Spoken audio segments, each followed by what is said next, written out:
What Mhm. would you tell like maybe a person who's looking now to build this side of their business so they're not showing homes the rest of their life, right? What are some things that they should have in place or some foundational things that they should do before they look to pick up their first investment property? Yeah. So the first thing I would say is that you can invest in real estate in multiple ways. So you can actually be a passive investor, meaning you don't have to own the property and you don't have to run the day to day of the business, and you do not have to deal with tenants if you don't want to. There's a lot of opportunities. You're listening to Real Estate Coffee Talk. I'm your host, Sarah Hilton, and this is your weekly live coffee date with the who's who from every corner of the real estate industry. Well, welcome to Real Estate Coffee Talk. I'm cheersing you all the way from All over here right. with my, Cheers oh, and you there you back. go. There you go. Okay, Lindsay. So I know I say this every week, but I'm super excited to have you on because I really want to know about this. And I think a lot of people are going to be interested just in the practice of investing and all that that means to them, but also just because of everything recently that's changed with like the NAR lawsuit and all this stuff. I've been talking to people or even just thinking through myself as I think through, okay, what new challenges does this present, and seeing people's Facebook posts in these real estate groups, like I think people are maybe trying to now hone in on a niche. So I'm really excited to learn a little bit more today. So before we get into the fun stuff, tell us a little bit more about you, and what you do and all that. Yeah. So first of all, thanks for having me on, Sarah. I love your podcast. It's always fun to hear about other people's journeys and how they got to where they are. So kind of a little bit about my journey. I grew up in Northwest Ohio, in Toledo, Ohio, and it was kind of a depressed area growing up because the auto industry was a big economic force and it was starting to decline. The auto industry, the factories were shutting down, people were losing great jobs. And so I kind of saw this falling out of the middle class as I was growing up. And, um, my parents, neither of my parents went to college. My dad was a welder. My mom was a graphic designer. She worked at the same place for 35 years. And, we had a lot. We were probably a solid middle class family, but, finances were kind of, I saw it as a struggle in my family. My parents had arguments about it, things like that. But fortunately for me, I was able to go to college, took out student loans. I got a 4-year degree and I was studying graphic design. I graduated in 2007. And of course, we know the financial crisis happened in 2008. And being in a depressed area, I had a very hard time finding a job in my field right out of college. My first big girl job was working for Penske Truck Leasing. I was renting out trucks, farthest thing from the creative field. Oh my God. And I was slinging trucks back and forth all day. And I kind of job hopped throughout my 20s. I did some graphic design freelancing on the side just to kind of learn the industry, use my skills. It was really what I was interested in doing. I eventually got a graphic design job at a small printing company. I was barely making any money. And, it was just a struggle. And I did eventually get to the point where I started my own graphic design business. I would use the term business lightly because I didn't treat it like a business. It was like I was owning a job for myself. So I learned a lot of great lessons there. And again, I was struggling financially. I enjoyed the freedom. I enjoyed, I was able to work with so many different clients that I didn't have the opportunity to work with when I was working for somebody else. So I learned a lot there. But at that time, I started learning, I would call it my financial literacy journey. I started reading books about building wealth. How do people get ahead in this world? That's the question I was trying to answer for myself because, my job where I was at, the field I was in just wasn't doing it. And so I started, one thing I did as a designer is I learned about digital assets and I would create resume templates and I would sell them online. So I would create it once and sell it over and over again. And I was like, wow, that's pretty cool. And so I learned about passive income. And as I was learning more about passive income, I started learning about real estate and real estate investing. And I was reading books, listening to podcasts. I was listening to the Bigger Pockets podcast, which is still a great resource today. And I'm actually part of their community. Oh, And I didn't really do anything for a couple of years because I didn't know how to get started. I was very afraid. right. I was like, I don't have any money. How do I get into real estate investing? So I thought, well, why don't I get a job working for somebody who's already doing this? That's exactly what I did. Jumped on Indeed. I found a local real estate investor who was hiring an executive assistant. I didn't have any executive assistant experience, but I went into that interview with a mindset of how can I help this man in his business? What does he need? And how can my experience and skills help him? And I sold myself to him. I got hired, worked for him for 3 years, and I actually bought my first investment property while I was working with him. He mentored me, shared information openly. So it was really, really good experience for me. And now today I have my own real estate investing business. Yes. Okay. Oh my gosh. So I know So that was a long, long no, I love it. I love it. There's backstory. no, it's good because sometimes I listen back to his podcast and I hear myself and I'm like, oh my God, Sarah, shut up. Cause I talk too much. Um, okay. So many things I want to touch on, but real quick, not real estate related. But when you talk about selling the templates and stuff online, it's so crazy, even with investing and all the things we can do now. The way, like, your parents had limited options, right? So back then where you lived, and not just where you lived, because I grew up in New York City, and even then my parents had limited options, but back then, I mean, back then where you lived, you were kind of like, that was it. You were kind of held to whatever companies were in the area that you could get a job in. Your mom worked somewhere 35 years. You never see that anymore, but that's when Yeah. existed. And there were no other ways to make money other than go and work at McDonald's at night or go do something else. Whereas now, I feel like the internet has opened up so many options and so many ways to make money, both passively and actively and stuff. So, but anyway, so I just thought of that because I'm like, man, it had to be a lot harder back then when you literally had no options. Moms couldn't make money unless they had childcare. I mean, anyway, so what Yeah, a I agree with that. And even, the internet has opened up so much. And I feel like in addition to the ways we can make money ourselves, we have so much more access to information, education. We can take courses without going to college. And those are things that my parents didn't have access to. So it's just a right. whole So different much time we're living in. knowledge. Because I Yeah. mean, same boat. I didn't grow up. I mean, my parents, same thing, kind of working, just working there with plugging away at life, no college degree, whatever. I didn't even finish college. Money was not a thing. Definitely past. I mean, that was not a thing I learned until like my 30s, right? It's like, and ways to build wealth was not a way that we were raised, right? And Me so, neither. Yeah.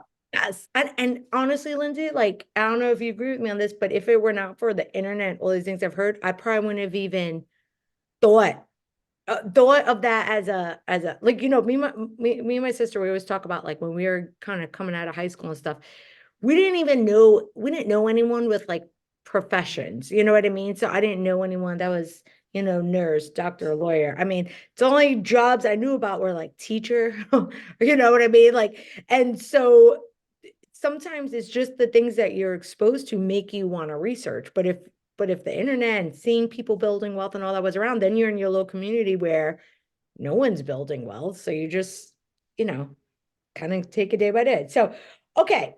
So I know you start working for the guy and all stuff. So you went in there with the plan of, I'm gonna start investing in real estate. But investing in real estate isn't like a cheap thing. So how did you work your first deal? Because you said you hadn't been making a lot of money up to that point. So how did you kind of get into that first deal? Yeah, so I'm actually married, and at that time I had been married a couple of years, I believe, and I had a small, I think I had one son. I have three kids now, Yeah. so I had my oldest, and my husband and I had saved a little bit of money up, and my first deal was actually an abandoned, kind of broken down mobile home on 1 acre of land, and I got it under contract for $15,000. This is in Central Arkansas. Yeah. Properties are it's still pretty affordable there. And my husband and I used money from our savings that we had. And we had agreed, he knew my goals with investing. He trusted me. He knew I was working for someone and learning the business. So we said, let's do it. And so I bought that property with cash. And I actually ended up refinancing it with a bank later because I started getting a couple more properties. And so I refinanced it and took my cash back, which was nice. Nice. But I ended up selling that property on what we call an owner finance note. So I sold it with financing. So the family I found bought the property and they paid me monthly payments on it. And they actually paid me off faster than when the note was due. So I did miss out on some interest there, but I mean, I bought it for 15,000. I sold it for 50,000. And so, I got some interest payments for the time that they were paying, and then they just paid it off eventually in cash. So, So did you have to, with that first property, right? Did you have to go in and do some repairs and stuff, or was it just kind of ready to go? no, so it was, it had been abandoned. No one was living there. I had no idea what was working, what wasn't working, but I sold it as is. Right. So the buyer, it was up to them. They were a family who worked in contracting and painting, Right. and they're actually a Hispanic family. I don't know if they were citizens or not. So they would have had a very hard time going through a bank. They used their own money, because I collected down payment from them, but Right. um, I had them go through an application process. But they bought the property because they're handy and they knew that they could do the repairs on it. Right. So I didn't do anything to it. I just found the deal and it was in a great area with great schools. So it was very much in demand. I got a lot of people interested in the property before I sold it. That is so cool. Because I would say personally, whenever I think of investing, I'm like these flip houses, just for me, because I'm like, that's what would, that's what's overwhelming about the process. I think of like a flip house and I think of like, oh my gosh, I'm not handy. My husband's not handy. None of us are handy. How are we going to do this? I see all these nightmare stories about people spending a ton of money. So, the as you've grown in as you've grown your business, I guess, and you've picked up more properties for yourself, but maybe helped others as well. Where are you finding the majorities of these on like the MLS, or are you kind of dealing with owners? No. So in my company, one of our main strategies is called wholesaling. And for those who have never heard of wholesaling, what I'm doing is I am directly marketing to property owners. So they actually do not have their property on the MLS. These are off market properties. Okay. And I pull certain targeted lists. The targeted lists I'm going after are pre foreclosure, probate properties, tax delinquent properties, tired landlords. So people who maybe own a couple of properties. And so they're very specific lists. And I'm looking for distressed properties or distressed situations where people want to sell, just kind of be done with it. Maybe it's a problem property for them Right. or it needs repairs, right?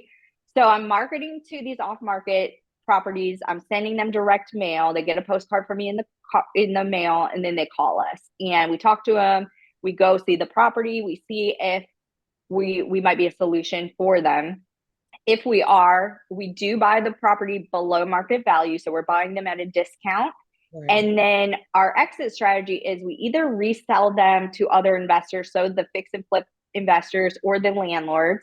Okay. And then we get a profit for that because we found the property, we got it under contract for a low price, and then we're still selling it at a low price to the investor so that they can be profitable as well.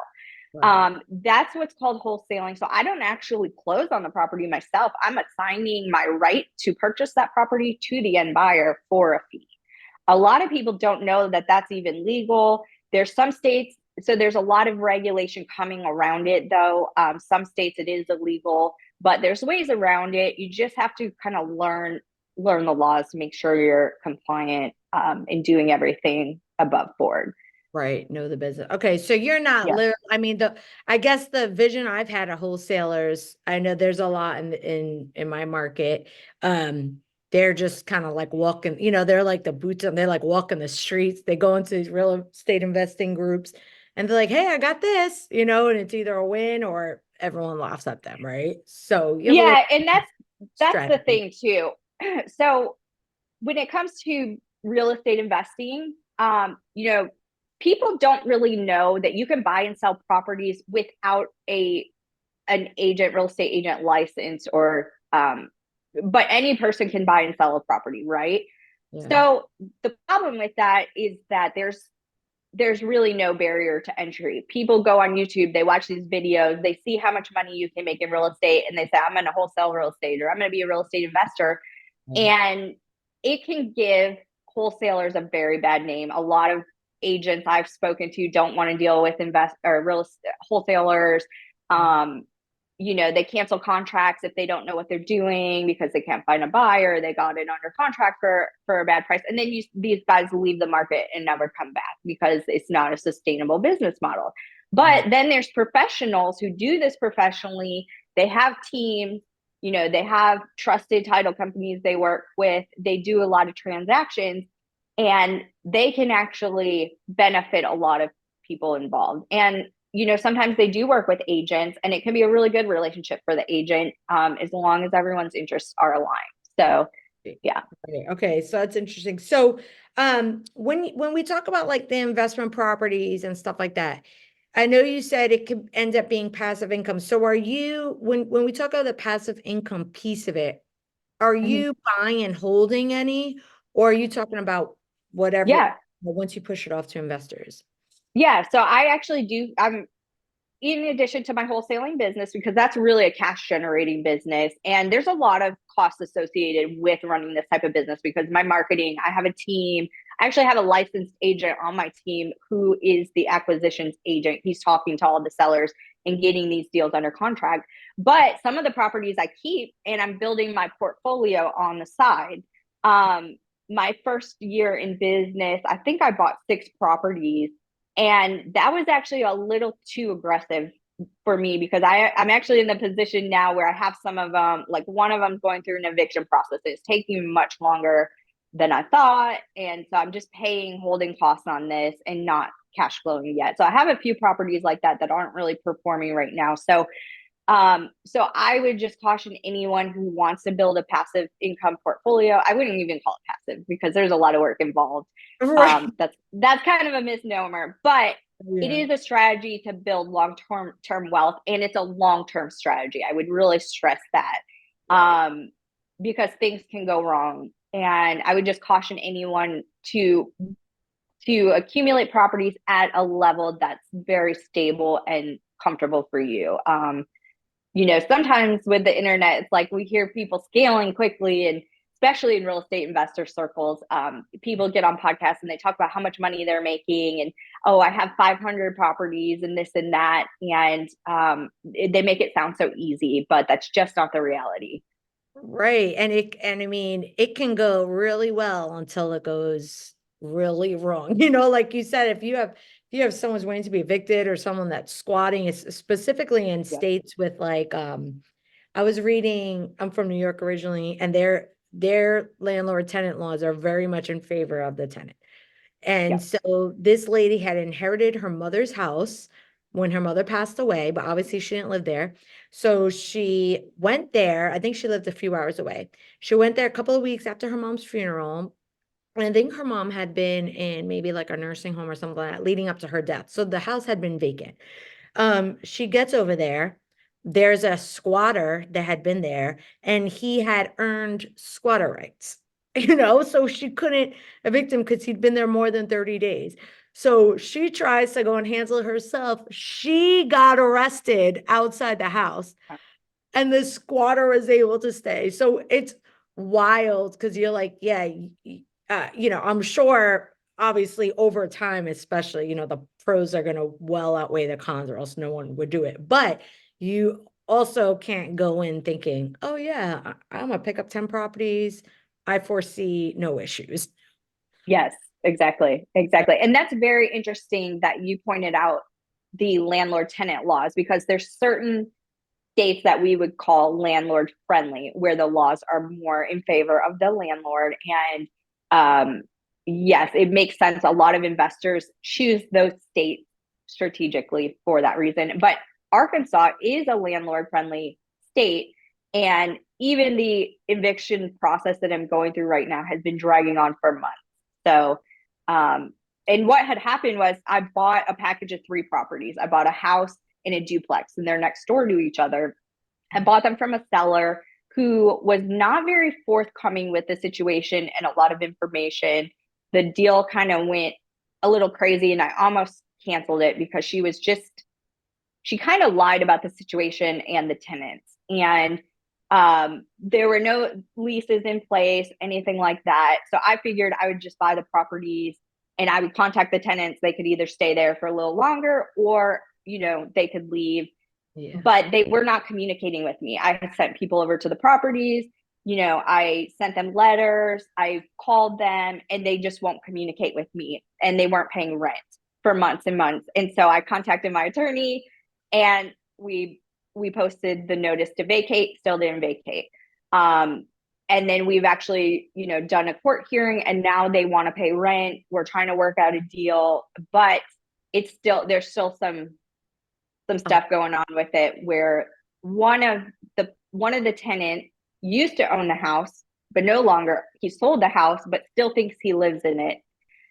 And he's also renting the next door unit to a lady, and he's collecting rent. And then one of the units I was told was vacant, and he's also collecting rent on that one. So it's a pretty messy situation we're trying to get sorted out. So Oh yeah, my goodness. Oh my gosh. Yeah. Okay. yeah, But in general, you've had more good things coming. Or yes. else I would have quit. Okay. Okay. So thinking of that aspect, right? What I guess like what would you tell people who like your regular, obviously a lot of people that watch this, they're mostly real estate agents, right? What would you tell like maybe a person who's looking now to build this side of their business so they're not showing homes the rest of their life, right? What are some things that they should have in place or some foundational things that they should do before they look to pick up their first investment property? Yeah. So the first thing I would say is that you can invest in real estate in multiple ways. So you can actually be a passive investor, meaning you don't have to own the property, and you don't have to run the day to day of the business, and you do not have to deal with tenants if you don't want to. There's a lot of opportunities where if you have some money saved up, you want to put it in the real estate market, you can partner with an investor who's actively doing this. They will gladly take your money, invest it in whatever they need, whatever property, and they're going to pay you, maybe 10, 12% return on your money. And, um, you know, that a lot of times can be much less volatile than the stock market. So that's one way to do it, which we call that private lending. That's the term for it, private lending. Okay. If you want to own the property yourself and start building your own portfolio, I would say, yes, maybe have a little bit of money saved up, but you can get loans. A lot of people use leverage to build their portfolio. It's whatever strategy you're most comfortable with. Some people like to own all of their properties in cash. That's fine. You can actually, believe it or not, buy cash flowing properties for 30,000, 40,000, 50,000, depending on where you live. You can invest in mobile homes very inexpensively. There's a huge demand for mobile homes. And again, you might cash flow $300, $400 a month on that property. So there's just a lot you can do. But to get started, I would say first read a few books, simple books about either landlording or real estate investing. Just get a little bit of knowledge under your belt before you start investing any money, because there is a lot to learn. I would also suggest building relationships. Agents are really good at building relationships. They know the importance of that. I would say build relationships with trusted investors in your local community or whatever community you want to invest in. There's tons of groups out there. There's something called the Real Estate Investors Association, the RIA. There's usually one in every market. You can go to those meetings and just network with other investors, and they'll help you by sharing their knowledge. So I would say those are some great ways to get started.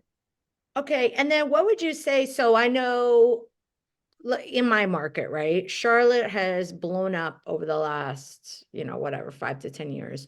And it's hard. I guess people who are really into it probably know still, but I know it's like it's hard for now because the home prices went so high. And the rents kind of like didn't catch up. So I know a lot of investors, like a lot of the homes that we've been seeing on the market recently have been investor owned and they're almost like liquidating, especially those big investors, right? Um, so let's say if a person in my market was like, okay, maybe I'll just buy a house in another state or another jurisdiction where it's a little bit cheaper, more affordable, the real estate. What are some of like the pros and cons of doing that? Yes. So if the market you live in may not be a good rental or affordable market. So we use something called the 1% rule. A lot of investors do when they're buying properties that they want to turn into rentals. What that means is the market rent should be around 1% of the cost of the property, right? So if I'm buying a $100,000 property, I should be able to rent it out for $1,000 in order to make a solid investment. That's just a quick rule you can use. So if your backyard doesn't have properties like that, maybe the average home is $200,000 and the rent is, $1,000, then that may not be the best place to start a rental portfolio. So you can go to less expensive markets, maybe in the Midwest, maybe in the South. And some pros and cons of that is you can still invest and make a lot of money and not live in the market where the property is. But some challenges with that is that you aren't physically there to see the condition of the property. So everything you do, you're going to need help, someone locally to check on those properties for you. I actually do this. I live in Florida and all of my properties are in central Arkansas. I've had locksmiths check on properties for me. I've had inspectors take pictures of properties for me. I've had people on my team, check on properties for me. And if you have enough properties, you can actually hire a property management company, and they'll do all of that for you. However, no one's going to care as much about your properties as you do. So just always keep that in mind. But it's completely possible to manage and run a property from a market you don't live in. You just have to leverage other people. Right. And you have to like find, I did a referral transaction where the guy was in Australia, bought a house in Charlotte, and he did have a property management company, but they were, probably not one of the better ones. They had Mm-hmm. evicted people, but never changed the locks. It was a keypad, never changed the lock. So when I went there, it was a party house, to put it lightly. And yeah, you have to find like trusted people that you can vet and make sure, obviously no one's gonna look after it, but sometimes just using like a corporation or something like that isn't necessarily the best. Okay. So so tell us kind of like when you started your venture, right? The Lindsay Sharma Property Ventures, right? Do you do this just for yourself or do buyers like do you get clients, I guess, to come to you and say, hey, can you find me something? Like, how does that work? Yes. So there's kind of two parts to my business. I'm always marketing to the sellers, the distressed sellers. And then I'm also always building my buyers list so that I have enough people once I get a property under contract, I can sell it. Right. So I do have a lot of investors who come to me and, they're looking for specific properties with certain criteria in specific spots. So I always just put them on my buyers list and I blast them out anytime I get a property. Also, for my buy and hold portfolio, I have both rental properties and I have owner finance properties. And owner finance property is where I'm essentially the bank. I'm just loaning them money and they're paying me monthly payments, but they actually own the property. So they do all the maintenance. I'm not responsible for any of that. I would say that's probably a more passive strategy than a rental property. There's pros and cons to both. I won't really go into that here. Mhm. But I also have a list of people looking for owner finance properties as well. So yes, I get a lot of people coming to me looking for certain things, and they know the types of properties. All the properties I buy are fixer uppers, so they know that those are the type I have. And I do a lot with mobile homes too, and so I get tons of people who are looking for mobile homes on land, that sort of thing. That's nice because it's kind of like a lower, I didn't even actually think of that aspect of it, but it's like a lower barrier to entry to first get into the mobile home market, Yes. right? Like the average Mm-hmm. person. All right, that's Yep. cool. So what do you kind of wish that real estate agents knew about buying investment properties or building their own investment portfolio? That I think most people think that the only way to find a property is through the MLS, and there's other ways. And most of the time, you're going to get a better deal off the MLS. So you can check the for sale by owner properties. You can work with trusted wholesalers that have been established in business for a while. That's a great way to buy your first investment property. There are deals on the MLS that make sense. I'm not saying there aren't. There's plenty of people who buy directly off the MLS, but just know that there's other ways to do it. Right, it's more flexible. Okay. Mm-hmm. Um, all right. So obviously you're a wealth of knowledge, right? With this and experience and all this, like for someone average like me, is like, God, there just seems to be so much. So tell us a little bit about like the course that you have and kind of like your passion for specifically like empowering women in this aspect of investing and business and all. Yes. Yeah. So you're absolutely right. There's so much to real estate investing. There's tons of different strategies. And I kind of think of it like a hierarchy. There's kind of you can start out in a certain space, and as you get more knowledge, more experience, you can kind of move up. So a lot of people start investing in single family homes. They start through wholesaling because it doesn't require you to have your own capital. And then a lot of times they graduate to multifamily homes, sometimes commercial properties. So there's syndications. There's just a ton you can do. But so to kind of answer your question, I do have a course that I provide. It's called 30-day wholesale, and it specifically teaches the strategy of wholesaling. It's designed specifically for busy moms, or anyone really. But I just, as a mom myself, I know the demands on your schedule, your mind, all the things you had to keep track of.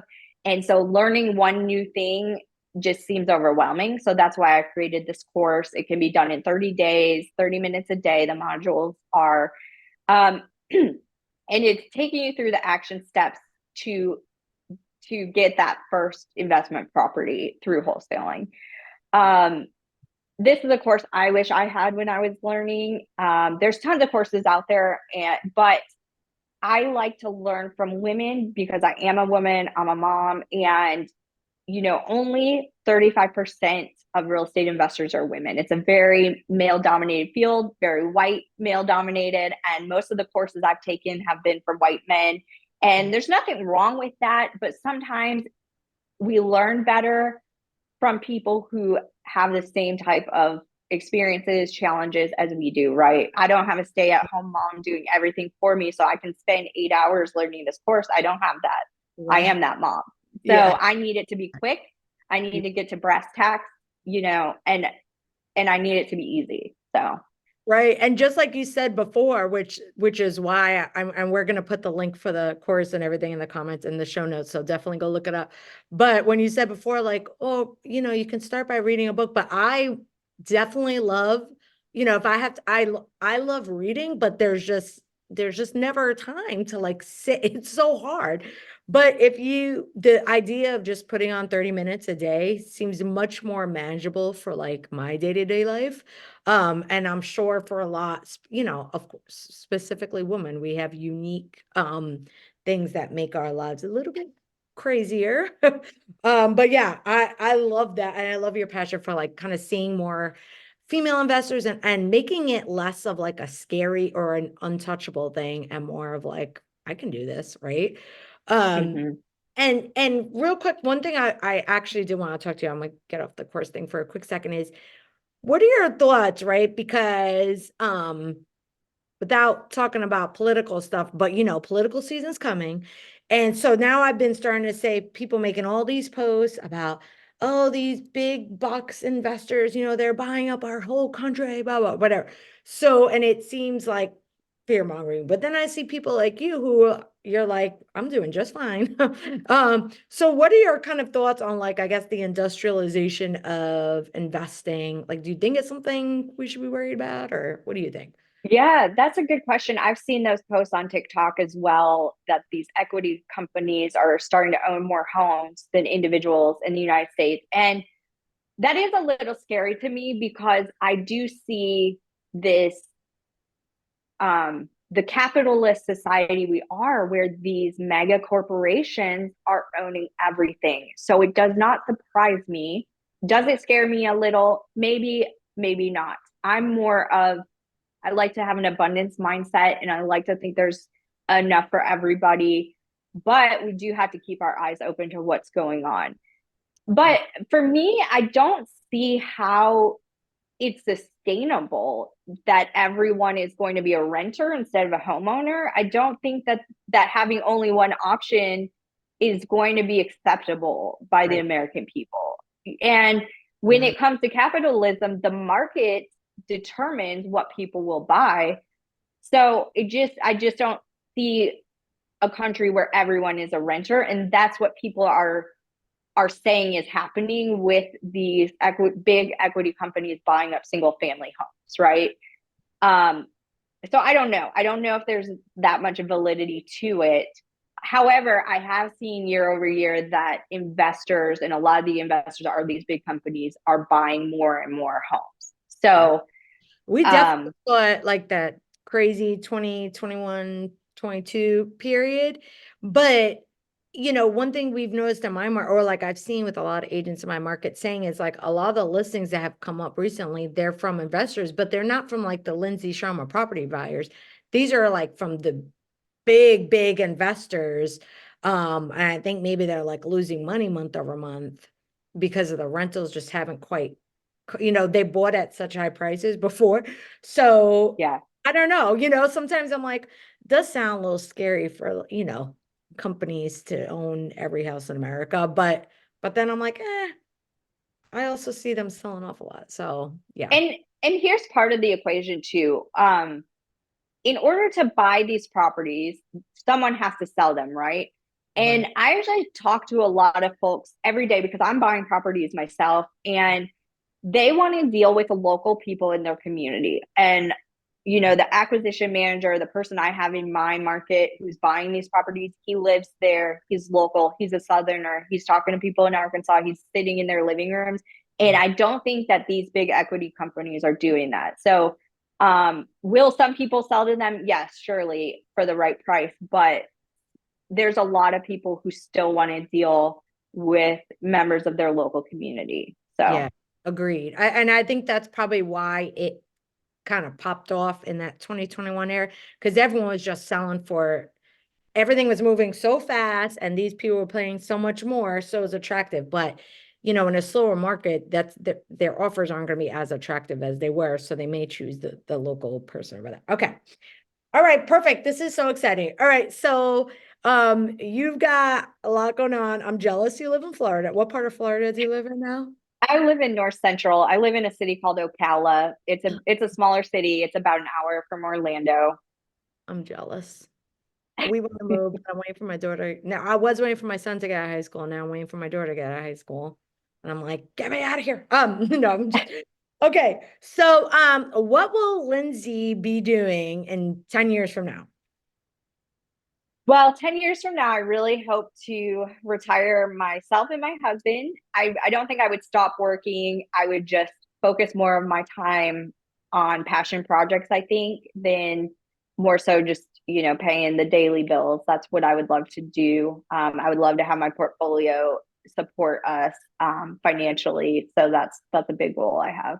Oh, I love that because you're so young too. And just like 10 years from now you're still young, which is crazy. I'll be almost 50 10 years from now. That's, yeah. I mean, me too. But if you think That's about, I mean, to retire, to have the liberty to not have to like hustle every day at only yeah. 50 is great. And I love this conversation because I feel like agents especially like so many that just came in during the rush, like now things have changed, right? And while I'm not like the fire and brimstone type of person, I do think things are going to continue to change. So I love that this just provides another avenue. And here's what I love about real estate. I got into real estate to be a licensed agent. I don't like it, right? So I was able to, I'm like, okay, I'm gonna go off on the marketing edge of it. Like real estate offers so many different, you can be an acquisitions man. There are so many different Yes. areas and streams to get into. But I love that you're providing this option for people. Okay.